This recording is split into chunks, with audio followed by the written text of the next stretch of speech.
Boy Scout merit badge class. So I was, I think, 12. And they had us making fire pokers at a 1/4 inch stock.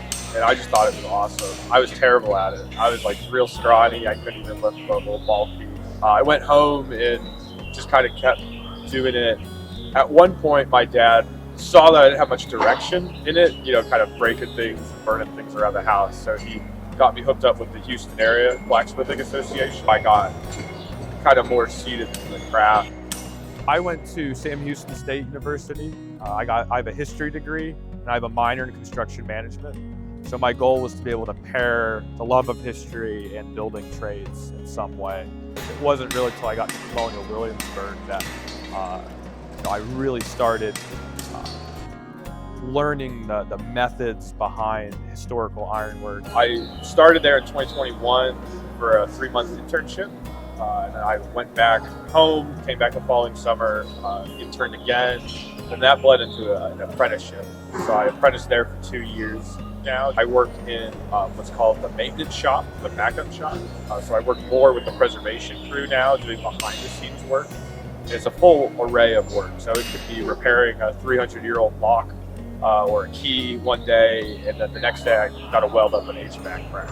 So it's a huge span of work, but it's always something new. One of the jobs I do all the time are broken locks that come in and have to be repaired by the time the museum closes. I might have 6 hours to work on a lock, and it might be a job that requires 8, but I gotta, make a miracle happen and do it in 5 or 6. I like the structure of historic ironwork. I like the objectivity of it.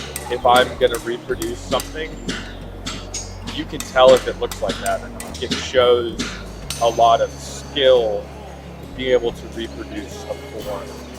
The process of looking at original piece and figuring out the progression. How is this joint made? I can give you a good example. So I did these fireplace tongs as my demo here.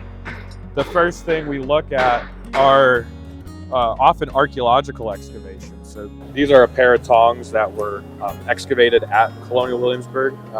They were probably in the ground 250 years old. And you can see the wrought iron grain.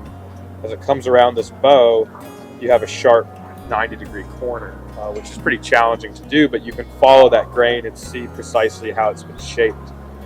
So it's a very neat way of exploring these objects. So how did you come across the BAM conference? I've heard of BAM for a while. It's been a conference I've wanted to come to. They reached out to me about a year ago asking me to demonstrate. They found some of my stuff online. We're working on fireplace implements here. So these are the fireplace tongs we've already looked at. This afternoon, I'm gonna be finishing up a fireplace shovel. Was this done in one piece? So I had a piece of a 1/2-inch square and then a bar of this, probably about that much, made up the blade. I love your joint here. Thank you. Yeah, so that's called a box joint, and then this is a blind rivet.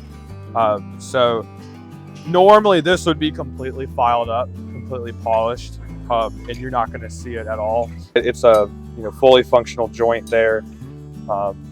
A really cool way of making a joint. There's always form and function in a reproduction, but what do you focus on, or what do you really jive with? Making the truest reproduction possible. We had a conversation this weekend about when this hinge opens up, there's a pinch point that is liable to get your hand caught in it. I don't know why they didn't correct that 250 years ago, but that's the way the form is done. What I think is more important to them at the time, they want to see the aesthetic. What would you say to somebody who is trying to get into blacksmithing or is interested in blacksmithing but doesn't really know how to start? I'd say get hooked up with a good club or at least a good mentor in your area. Learn how to do it safely, learn how to do it correctly. Obviously, there's going to be a wide array of different techniques and different processes. Classes are a great thing to do. It's going to be the best way to not get frustrated in this trade. There's a particular level of achievement somebody has to meet before they're hooked at it. And very often people don't get that far, and they get frustrated and they give up. And that almost happened to me, and my dad was the one who encouraged me, keep going, keep trying. So it takes a long time to really develop these skills. And if you can do it with somebody who's going to encourage you and show you that it's possible, I think that's very, very helpful for somebody starting out. All right. Well, thank you so much Yeah, for absolutely. talking with me. Thank you for interviewing me.